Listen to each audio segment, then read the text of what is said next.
For school.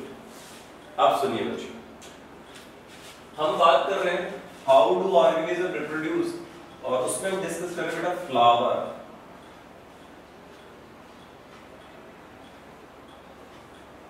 किसको discuss कर रहे हैं बच्चों? अपन फ्लावर को डिस्कस कर रहे हैं, है ना? फ्लावर को डिस्कस कर रहे हैं। अब क्या करना है अपन को?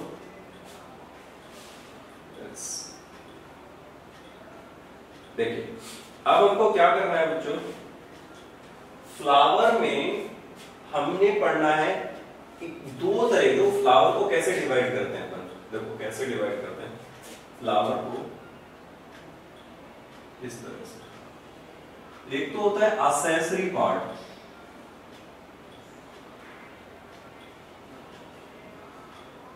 Accessory part. कौन सा पार्ट होगा बच्चों?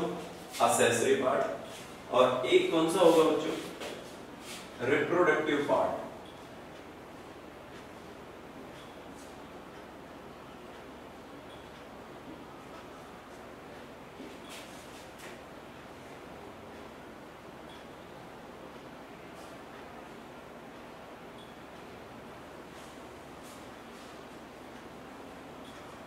असेसरी पार्ट और दूसरा कौन सा होगा बच्चों? Reproductive part. इतनी बात क्लियर करती है, ठीक है? एक असेसरी हो गया और एक कौन सा हो गया बच्चों? रिप्रोडक्टिव पार्ट हो गया। अब आगे क्या करें इसमें, समझने की कोशिश करो। असेसरी का मतलब होता है जो रिप्रोडक्शन के लिए हेल्प करेगा वो असेसरी होगा, जो रिप्रोडक्शन में पार्ट करेगा वो रिप्रोडक्टिव होगा। क्लियर है ना बच्चों? तो एक असेसरी पार्ट हो गया और एक रिप्रोडक्टिव पार्ट हो गया। तो सर पहले हम असेसरी के नाम पता कर ले। कर लो भाई, क्या परेशानी है? आपको दिख तो रहा है ना यहाँ पे? ओके, तो असेसरी के दो पार्ट है बच्चों।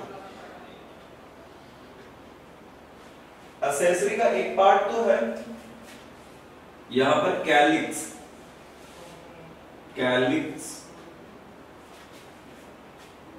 और असेसरी का दूसरा पार्ट है बच्चों कोरोला, कोरोला। ठीक है बच्चों? कैलिक्स और कोरोला, ठीक है। तो असेसरी में कैलिक्स कौन से हैं सर? ग्रीन कलर के, green colour, green colour, green colour. और कोरोला कैसे बेटा? Colourful, colourful. ओके, देखो the calyx is a green color और कोरोला इज ए कलरफुल। तो बेटा जो ग्रीन कलर के हैं उनको कैलिक्स कह रहे हैं, और जो कोरोला है उसको क्या कह रहे हैं बच्चों? अपन कलरफुल कह रहे हैं। इतना याद रहेगा। सर हमने इनके अलावा दो टर्म्स और सुनी है, सेपल्स और पेटल्स। ठीक है बच्चा? तो वो भी हम इसी के लिए यूज करेंगे। Calyx also known as sepals. तो मैं यहां लिख देता हूं इसको,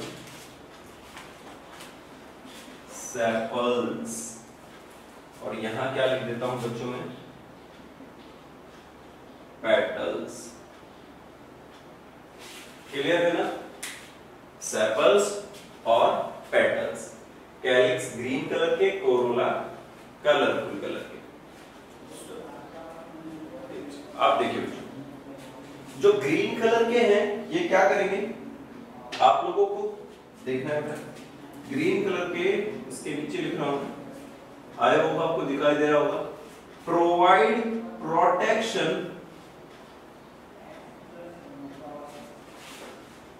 protection, provide protection in bud stage. जब फ्लावर बड स्टेज में होता है तो कैलिक्स उसे प्रोटेक्शन प्रोवाइड करता है। तो down side nothing see. Okay, I will be try बेटा, मैं ऊपर लिखने की कोशिश करूंगा। Now you can write green colour provide protection in bud stage, in bud stage. Clear है बच्चों? दूसरा, okay sir down side sir नहीं लिख रहा। ओके बेटा, यहां तक आप मेंशन कर लो। ग्रीन कलर के आगे जो मैं बोल रहा हूं वो आप लिखिए, उसके नीचे लिखिए आप प्रोवाइड प्रोटेक्शन इन बर्ड स्टेज, लिख लिया। इतना तो ठीक है। ओके, अब इधर कलरफुल की तरफ आओ तो ये क्या काम करते हैं बच्चों? इसके लिए आपको क्या लिखना है? It's helpful for pollination, it's helpful for pollination. लिखिए बच्चों, it's helpful for pollination, it helps for pollination. ये किसके लिए हेल्प करता है बच्चों? पॉलिनेशन के लिए। दोनों चीजें क्लियर है यहां तक की? यस, ओके, वेरी गुड बच्चों, वेरी गुड। अब आ जाइए बच्चा हमारे मेन काम की ओर। उसको हम क्या कह रहे हैं? Reproductive part. क्या कहने वाले हैं उसको अपन बच्चा? Reproductive part. तो रिप्रोडक्टिव पार्ट को हम समझते हैं। इतना आप सभी ने उतार दिया बेटा यहां तक का? क्लियर है? इसको अब हम समझने की कोशिश करते हैं। तो देखो, एक्सेसरी अगर नहीं होता तो रिप्रोडक्शन में मदद नहीं होती, और रिप्रोडक्शन अगर पार्ट नहीं होगा तो फिर रिप्रोडक्शन तो कर ही नहीं पाएंगे। तो इसके लिए क्या हुआ बच्चों? हमने समझा कि यहाँ पर एक्सेसरी पार्ट भी हेल्प करते हैं और रिप्रोडक्टिव पार्ट तो पार्ट करेंगे ही करेंगे। तो एक का नाम होता है स्टेमेन और दूसरे का नाम होता है pistil.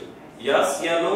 Yes, stamen is also known as male reproductive organ और pistil is also known as female reproductive organ. इतनी ही बात चल रही है बच्चों हमारी? यस। तो अब हम यहाँ इसको कैसे समझेंगे, इसको समझने की कोशिश करते हैं। तो मैं इसे यहां से हटा देता हूं बच्चों, तो अब हम इसको कर पाएंगे। देखिए कैसे, इसे समझिए। इस रिप्रोडक्टिव पार्ट को मैं दो पार्ट्स में डिवाइड कर देता हूं। एक तो एक है सर स्टेमेन,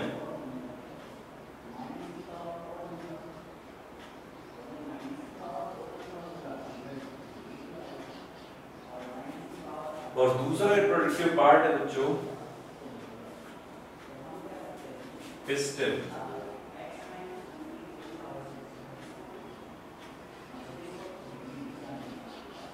दिखाई दे रहा है सभी को? मैंने एक तरफ लिखा है बच्चों once else again, या अगेन दोबारा बताओ बच्चों, ठीक है। यहां पर जो सभी बच्चे अपना वीडियो ऑन कर ले बच्चों। ओके, एक बार सभी अपना वीडियो ऑन कर ले। सुनिए बच्चों, ग्रीन कलर के जो होते हैं उन्हें हम कैलिक्स कह रहे हैं, और जो हमारे कलरफुल है उनको हम कोरोला कह रहे हैं। ग्रीन कलर वाले का रोल होता है प्राइमरी स्टेज पर बर्ड को प्रोटेक्शन देने के लिए, और कलरफुल वालों का रोल होता है बेटा अट्रैक्शन करने के लिए। इंसेक्ट को अट्रैक्ट करते हैं वो, तभी जाकर के वो क्या कर पाते हैं बच्चों? पॉलिनेशन कर पाते हैं। क्लियर है यहां तक की बात? इसको समझने के लिए अब हम यहां से समझेंगे बच्चों रिप्रोडक्टिव ऑर्गन्स को। किसको समझने वाले हैं? रिप्रोडक्टिव ऑर्गन्स को। तो उन्हें समझने की कोशिश करते हैं बच्चों। तो सर रिप्रोडक्टिव ऑर्गन कितने होते हैं? दो होते हैं। एक होता है स्टेमेन और एक होता है बच्चों पिस्टिल। क्लियर है बच्चों? One is a stamen and second is a pistil. तो स्टेमेन का क्या करना है, कुछ तो करेंगे, समझिए। ये है बच्चों देखो मेल रिप्रोडक्टिव ऑर्गन, सिंबल ऐसा बनाओ, ये मेल के लिए होता है। किसके लिए होता है? ये मेल के लिए, याद रखना, आगे फ्यूचर में बहुत काम आएगा। तो this is a mail reproductive organ. मैं शॉर्ट में लिख देता हूं MRO, मेल रिप्रोडक्टिव ऑर्गन। ठीक है बच्चों? उधर की तरफ कैसा सिंबल बनाएंगे? आपको अगर यहां दिख रहा होगा तो ऐसा बनाएंगे बच्चों, और उसके शॉर्ट में लिख देता हूं female reproductive organ, FRO। Clear है बच्चों? इतना क्लियर है ना? ओके, मजा आ रहा है? Yes, are you liking? ठीक है बच्चों, ओके। आप देखो, समझो बच्चों, एंजॉय करके पढ़ना, आराम से, बोधरेशन नहीं लेना है बिल्कुल भी। अब समझो बच्चों, तो मेल रिप्रोडक्टिव ऑर्गन दिखता कैसा है, इसके अंदर होता क्या है, वो हम जानने की कोशिश करेंगे। कैसे जानेंगे? तो प्लीज यहां फोकस करें। देखो बच्चों, मेल रिप्रोडक्टिव ऑर्गन, हाँ यहां बनाना, ओके बच्चों। मेल रिप्रोडक्टिव ऑर्गन कुछ इस तरह का होता है, एक चेंबर तो ये रहा और एक चेंबर ये रहा, ठीक है बच्चों। इसके बीच में यहां से एक स्ट्रक्चर नीचे की ओर जा रहा है, ओके, क्लियर है ना? हाँ, आप क्या करने वाले, इसका क्या नाम है, देखो बेटा, आप भी बनाए मेरे साथ में। This is called anther, ANTHER। क्या लिखोगे बच्चों? Anther, very good. और नीचे वाले स्ट्रक्चर को क्या कहेंगे बच्चों? फिलामेंट। फिलामेंट, नीचे वाला स्ट्रक्चर क्या कहलाएगा बच्चों? फिलामेंट। और बीच वाले स्ट्रक्चर को क्या कहते हैं? जिया कनेक्टिव। क्या कहेंगे उसको अपन? Connective, okay. तो इस वाले स्ट्रक्चर को अपन क्या कहते हैं बच्चों? कनेक्टिव। क्लियर है? सबसे ऊपर वाला कहलाएगा एंथर, फिर कनेक्टिव, और उसके बाद क्या कहलाएगा बच्चों? फिलामेंट, ठीक है। अब आपको पता है, स्टेमेन किसी एक को नहीं कहते। जब ये तीनों स्ट्रक्चर आपस में प्रेजेंट हो तो उसे इंडिविजुअली स्टेमेन कहा जाता है। याद रह जाएगा ना? Okay. Kidney is not a body, kidney is a part of body. Are you understand मैं क्या कहना चाह रहा हूं बच्चों? किडनी हमारा शरीर नहीं है, किडनी हमारे शरीर का भाग है। तो इसी तरह से एंथर, कनेक्टिव और फिलामेंट जब मिल जाते हैं तब स्टेमेन कहलाएगा। इंडिविजुअल एंथर को आप स्टेमेन नहीं कह सकते हो। ये छोटी छोटी है बेटा, बहुत इंपॉर्टेंट बातें, अगर हम ये कॉन्सेप्ट समझ पाएंगे तो। क्लियर है? तो ये स्ट्रक्चर्स स्टेमेन कहलाएगा पूरा का पूरा। तो लिखो बच्चों, स्टेमेन, ओके। अब क्या करें? अब समझो, देखो बच्चों, इस वाले को रिस्पॉन्सिबिलिटी मिली है मेल रिप्रोडक्टिव ऑर्गन की। किसकी रिस्पॉन्सिबिलिटी मिली है बच्चों इसको? मेल रिप्रोडक्टिव ऑर्गन की। तो मुझे बताओ, ये वाला ऑर्गन मेल गैमेट बनाएगा या नहीं बनाएगा? बनाएगा, क्योंकि इसका काम ही यही है, उसको तो मेल गैमेट ही बनाना है। तो सर वो मेल गैमेट बनाएगा कैसे? उस प्रोसेस को कहते हैं, वो प्रोसेस आपके सिलेबस में नहीं है, लेकिन फिर भी मैं आपको बता देता हूं। This process will be called microsporogenesis. क्या कहेंगे बच्चों उसको? माइक्रोस्पोरोजेनेसिस। वो कैसा होता है देख लीजिए थोड़ा सा। देखो बच्चों, ये जो खाली चैम्बर है, कितने चैम्बर है? 2। कितने चैम्बर है बच्चों? 2 चैम्बर है, ठीक है। इन 2 चैम्बर्स में जो स्ट्रक्चर गैमेट बनेंगे उसे हम कहेंगे पॉलन ग्रेन। क्या कहेंगे बच्चों उसको? Pollen grain. और pollen grain is also known as male gamete, ठीक है। कैसे? सुनो, इसकी छोटी सी कहानी। ये है भैया हमारा एंथर। तो यानी ये वो फैक्ट्री है जो मेल गैमेट बनाती है। अगर मान लो हमारे पास फिलामेंट हो और एंथर ना हो तो क्या मेल गैमेट बन पाएगा? नहीं बन पाएगा, क्योंकि फैक्ट्री कौन सी है उसकी? एंथर। एंथर वो फैक्ट्री है जो मेल गैमेट बनाएगी। हमारी बॉडी में टेस्टिस, मेल के पास में एक ऐसी फैक्ट्री है जो स्पर्म बनाती है। टेस्टिस निकाल दो, क्या स्पर्म बन पाएगा? नहीं बन पाएगा। फीमेल्स के पास ओवरी होती है, ओव्यूल्स बनाती है, ओवरी निकाल दो, क्या ओव्यूल्स बन पाएंगे? ना रहे बांस ना बजेगी बांसुरी, ऐसा होता है ना वो वाला बात। तो बेटा पेड़ ही नहीं होगा तो फ्रूट कहां से आएंगे वहां पे, समझ रहे हो मेरी बात को? तो यहां पर भी आप देखिए एंथर अगर नहीं होगा तो फिर वहां पर मेल गैमेट तो बनेंगे ही नहीं, और ऐसे प्लांट को हम क्या कहेंगे? इनफर्टाइल प्लांट, जो जनन नहीं कर सकता है, स्टरलाइल प्लांट। क्लियर है बच्चों? तो सर मेल गैमेट बनने के प्रोसेस को क्या कहने वाले हैं हम यहां पर? प्रशूल माइक्रोस्पोरोजेनेसिस। पहले लिखो बच्चों, माइक्रोस्पोरोजेनेसिस। आई होप आपको दिख रहा होगा, मैंने लिखा है बेटा माइक्रोस्पोरोजेनेसिस।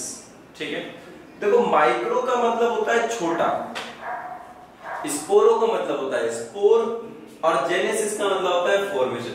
जो छोटा स्पोर बनाए वो कौन है? माइक्रोस्पोर। मेल गैमेट हमेशा फीमेल गैमेट से छोटे होते हैं। मेल गैमेट हमेशा फीमेल गैमेट से क्या होते हैं बच्चों? छोटे होते हैं। ऐसा ह्यूमंस में भी है और ऐसा प्लांट्स में भी है। क्लियर है बात बेटा? इसलिए इस प्रोसेस को क्या नाम दिया गया है? माइक्रोस्पोरोजेनेसिस। तो सर माइक्रोस्पोरोजेनेसिस का रिजल्ट क्या है? रिजल्ट भी है बच्चों, रिजल्ट मेल गैमेट है, इसका रिजल्ट मेल गैमेट है। It is called pollen grain. क्या कहोगे बच्चों इसको? मेंशन करिए, पॉलन ग्रेन। लो भाई हमने बना दिया पॉलन ग्रेन। क्या बना दिया? Pollen grain. अब बताओ, पॉलन ग्रेन एक नहीं बनता, पॉलन ग्रेन बहुत सारे बनते हैं। क्या होता है बच्चों? पॉलन ग्रेन्स बहुत सारे बनते हैं, और जो बहुत सारे पॉलन ग्रेन्स होते हैं ना बच्चों, वो ही जाकर के फीमेल गैमेट्स के साथ में फर्टिलाइज करते हैं। क्लियर है ना? ओके ठीक है बच्चों, आप सुनो मेरी बात को आगे, ध्यान से सुनो, ध्यान से। ठीक है, क्या करें? कुछ करें नहीं। चलिए, ये पॉलन ग्रेन तो बन गया सर, हमें ये वाला समझ में भी आ गया। इसका साइज छोटा रहेगा फीमेल से, ये अपने अपने दिमाग में बैठा लिया। अब हमें पता करना है फीमेल रिप्रोडक्टिव सिस्टम कैसा दिखता है, उसका रिजल्ट क्या रहता है, ये समझने की कोशिश करें। समझे? तो प्रोसीड करते बेटा आगे की ओर। आइए कमांडोज, तो हम आगे चलते हैं।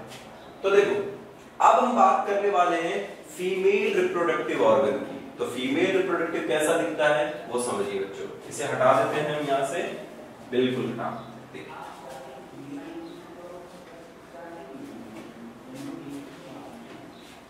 देखिए आप लोगों ने सुना है अभी तक छोटी क्लास में सबने पिस्टिल पिस्टिल पिस्टिल। तो पिस्टिल क्या है? पिस्टिल क्या है? Female reproductive organ. वो दिखता कैसा है? वो कुछ इस तरह का दिखता है बच्चों, ये लीजिए। ठीक है, हाँ ऐसा पहले आता ना अलादीन में, ऐसा जिन निकालने के लिए, हाँ वैसा ही दिखता है। तो इसमें से निकलेगा एक जिन बाहर। अभी देखो आप, ये बेटा ऊपर वाला स्ट्रक्चर जो कहलाता है उसे कहते हैं स्टिग्मा। क्या कह रहे हैं बच्चों पर उसको? Stigma. It will be called stigma. सभी लिखे बच्चों, स्टिग्मा। क्लियर है sir? Down parts not clear. Okay, मैं थोड़ा ऊपर बना देता हूं, इसे ऊपर बना देते हैं, हटाओ इसे और ऊपर बना। कोई आपको दिखना चाहिए बच्चों, देख।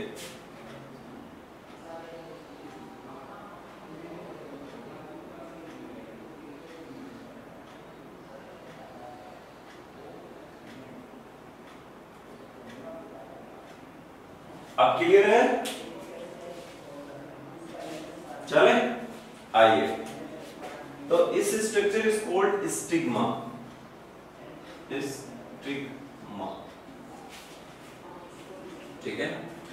ओके, बीच वाला स्टाइल मार रहा है, देख लो स्टाइल। दूसरा क्या करेगा, स्टाइल है। और नीचे क्या है, फीमेल फैक्ट्री, जहां ओव्यूल्स बनेंगे, इज कॉल्ड ओवरी। ओवरी, बताओ प्रभु, समझ में आ गया? Stigma, style, ovary. अब क्या करना है, ये तीनों पता है क्या करेंगे खुशी, इन तीनों स्ट्रक्चर्स के मिलने के बाद ये तीनों स्ट्रक्चर कहलाते हैं पिस्टिल। क्या कहलाएंगे ये, pistil. It consist all called pistil.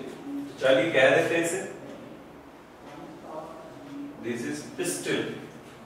तो लिखो बच्चों, पिस्टिल।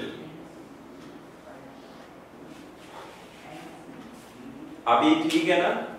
पिस्टिल के कितने पार्ट, 3, स्टिग्मा, स्टाइल, ओवरी, ठीक है। स्टेमन के कितने part, 3, anther, connective, filament. Clear है बच्चों? अभी समझ में आ गया। अब मुझे बताओ काम क्या क्या है।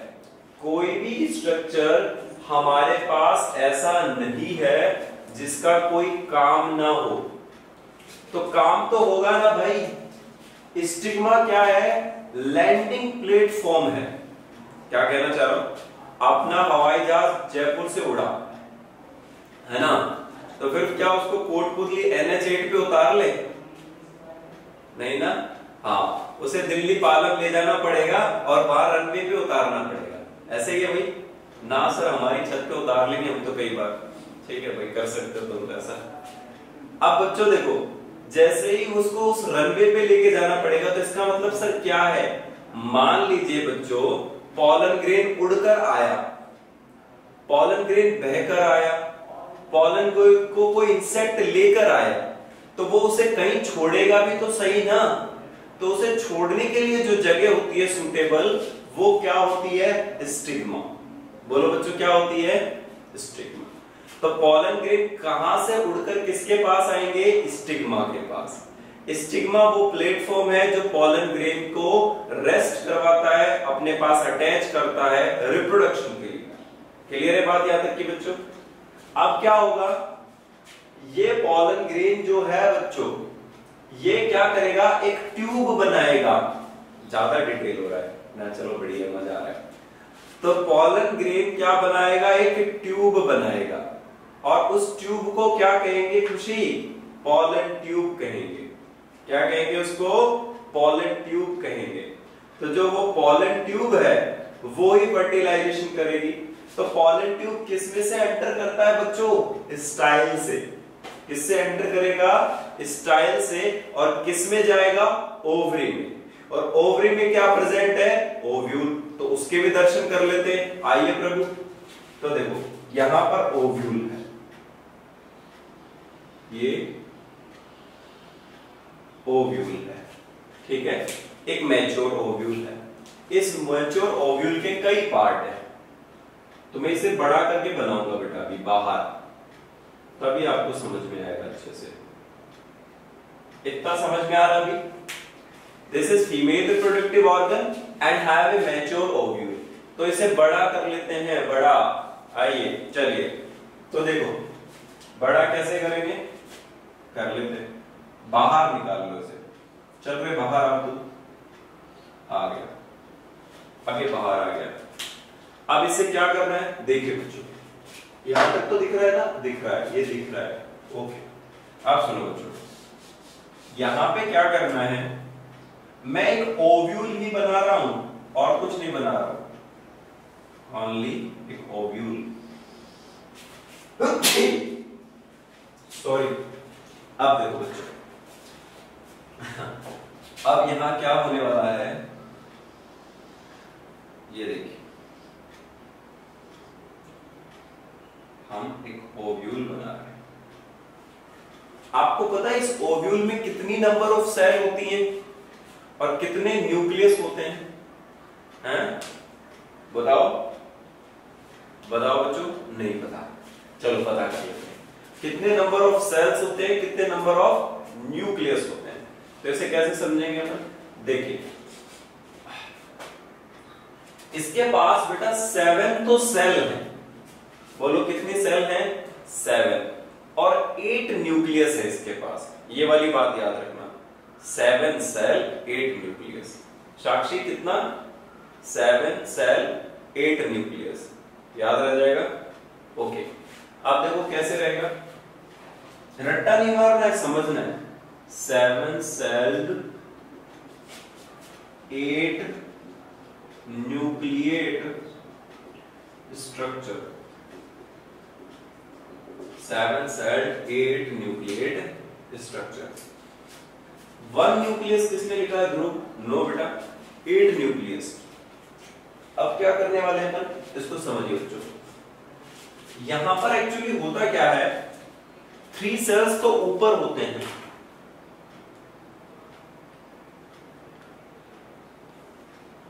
देखो 3 सेल्स तो कहां होंगे?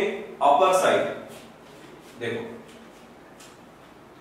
1 2 एंड 3।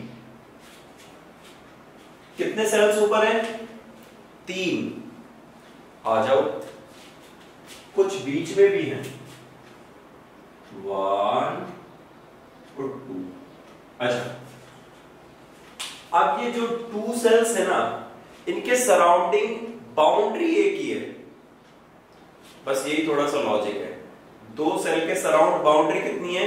1। तो एक ही काउंट करोगे ना फिर बाद में उसको आप न्यू। ठीक है, कैसे करें? चलो देखो, इनके पास बाउंड्री एक ही है, दे हैव 1 बाउंड्री। ओके बच्चों, इनके पास अब और कुछ भी है। क्या है?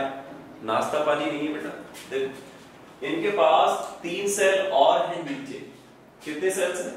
3। एक तो बड़ी वाली और एक उसके छोटी वाली और एक उससे छोटी वाली। क्लियर है बच्चों? 3। तो जो बीच वाली है उसको तो कहेंगे ओवम या एग सेल।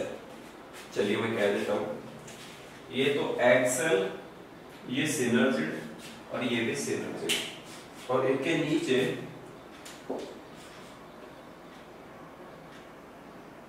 गेट होता।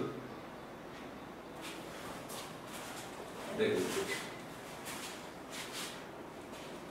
देखो, अब क्या बनाने का, इस चीज को समझिए। देखो समझो, 1 2 3। ये जो 3 सेल्स हैं बच्चों, ऊपर वाले 3 सेल्स का नाम लिख लीजिए। इन्हें कहा जाता है निधि एंटीपोडल सेल। क्या कहा जाता है इन्हें? Antipodal cell. लिखिए बच्चों, antipodal cell. Antipodal cells, antipodal cells. ठीक है बच्चों?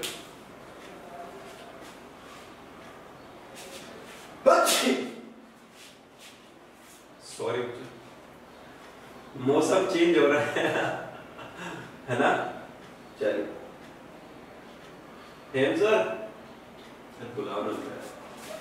चलिए आप देखो बच्चों, एंटीपोडल सेल्स और 3 सेल्स नीचे हैं, जिन्हें हम एक को एग सेल कह रहे हैं और 2 को सिनर्जिड कह रहे हैं। ठीक है? तो सबसे पहले जो एंटीपोडल सेल्स है उसको बंद करो। हाँ, एंटीपोडल सेल्स और जो बीच में दोनों सेल्स हैं बच्चों, इन्हें कह रहे हैं अपन सेंट्रल सेल्स। इनको क्या कह रहे हैं बच्चों अपन? Central sales. या आप इसे क्या कह सकते हो बच्चों? या उनको क्या कह सकते हैं बच्चों अपन? Polar nucleus. क्या कहेंगे बच्चों? Sir why they are called antipodal? अभी बताऊंगा बेटा। एंटी, तुम सब देखो, जो खुद से अलग हो जाए, एंटीरियर एंड पर हो, एंटीरियर एंड पर हो तो उसे क्या कह दिया गया बेटा, एंटीपोडल। कोमल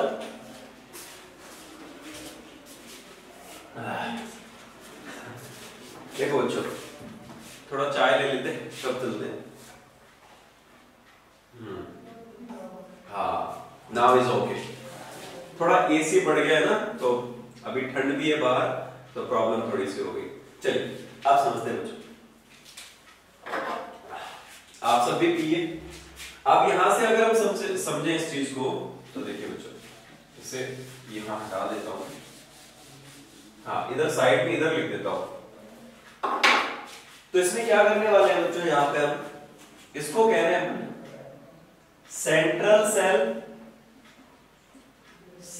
सेल या पोलर न्यूक्लियाई। लिखो बच्चों, बीच वाले को क्या कहेंगे, या तो कहेंगे सेंट्रल सेल या क्या कहेंगे, पोलर न्यूक्लियाई।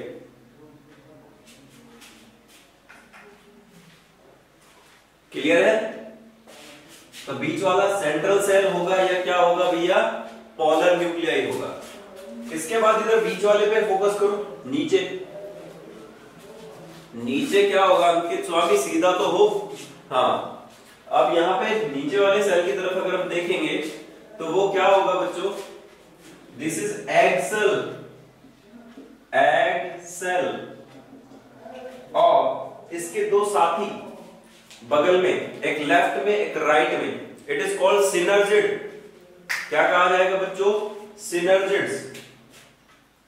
मैं रेड से लिख रहा हूं बेटा, सिनर्जिड्स सेल्स। इन्हें क्या कहा जाएगा भैया, इन्हें कहा जाएगा सिनर्जिड सेल्स।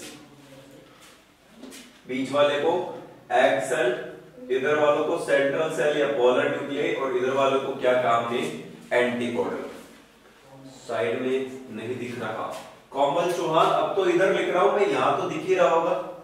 अच्छा, पहले वाला मैसेज है, कोई बात नहीं बच्चों, अरे कोई बात नहीं, है ना। पिंके समझ में आ रहा है ना, ठीक है। इसके नीचे भी कुछ हमने बनाया, देखो घास फूस सा। ये क्या है बच्चों, दिस इज फिलीफॉर्म एपरेटस। क्या है बच्चों ये तो दिख रहा होगा सभी को। अरे इधर नहीं दिख रहा। हाँ बेटा, इनके जस्ट नीचे सबसे एंडिंग में एक स्ट्रक्चर है जिसको हम क्या करें, फिलीफॉर्म एपरेटस।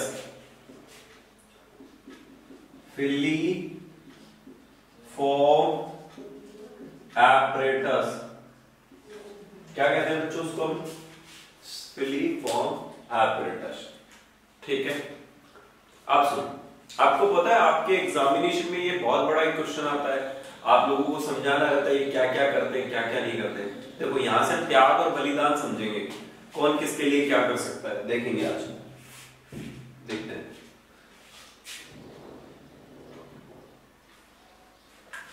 हाँ आइए बच्चों, आप देखते हैं इसके अंदर antipodal cells, central cells, egg cells और सिनर्जिड सेल्स। अब क्या करना है उसे समझ लेते हैं बच्चों कि यहां पे कौन मेल गैमेट के साथ फर्टिलाइज होगा और कौन एंटीपोडल किसके लिए क्या कर रही है। आप देखो सुनो, है ना। हाँ तो सबसे पहले समझो बच्चों, यहां पे क्या समझने वाले हैं अपन, ये जो एग सेल है ना, ये एग सेल, इस एग सेल के साथ में फर्टिलाइज होगा मेल न्यूक्लियस, मेल गैमेट। कौन फर्टिलाइज होगा, मेल गैमेट। क्लियर है बच्चों। अब इसमें पहले सेल को काउंट करते हैं। सर हमने अभी बोला कि ये 7 सेल 8 न्यूक्लियस स्टेज है, तो काउंट करें सब मेरे साथ। 1 सेल, 2 सेल, 3 सेल। क्लियर है बच्चों। नीचे वाली 4, 5, 6। क्लियर है, 6 तो आ गई। एक वाली मैंने बोला था कि बीच में एक ही बाउंड्री है, तो आप एक ही काउंट करोगे ना, तो सेल कितनी हो गई, 7। अब न्यूक्लियस काउंट करते हैं। चलो 1 न्यूक्लियस, 2 न्यूक्लियस, 3 न्यूक्लियस। क्लियर है। नीचे 4, 5, 6। क्लियर है। अब देखो बीच वाली में बाउंड्री एक थी बट न्यूक्लियस तो कितने हैं, 2, तो 8 हो गए ना। यस, क्लियर हो गया बेटा। 7 सेल्ड 8 न्यूक्लिएट स्ट्रक्चर, लिख लीजिए 2-3 लाख का है ये, लिखो 7 सेल्ड 8 न्यूक्लिएट स्ट्रक्चर, लिखो बच्चों। Sir in 1-2 nucleus, yes central cell, Ankit Yadav central cell have 2 nucleus, okay. हाँ, तो 7 सेल्ड 8 न्यूक्लिएट हो गया, 7 सेल्ड 8 न्यूक्लिएट स्ट्रक्चर, क्लियर है बच्चों। बताओ समझ में आ गई ये वाली बातें, आ गई। अब हम यहां से आगे कल पढ़ेंगे बच्चों, है ना, और कल क्या करेंगे, हम समझेंगे कि फर्टिलाइजेशन कैसे होगा, मेल गैमेट फीमेल वाले के पास कैसे पहुंचेगा। आपसे इतना ही रिक्वेस्ट है, आज जो पढ़ाया उसे एक बार रीड करके आए, अपनी एनसीईआरटी जो बुक है आपके पास में उसमें चैप्टर को रीडिंग करें, और कोई भी प्रॉब्लम है यू कैन आस्क मी, मेरे लेवल की होगी मैं सॉल्व करूंगा बच्चों, बिल्कुल, क्योंकि आपका लेवल थोड़ा ऊंचा है, सही है, ठीक है बच्चों। तो आज के लिए इतना ही, thank you, bye bye bye.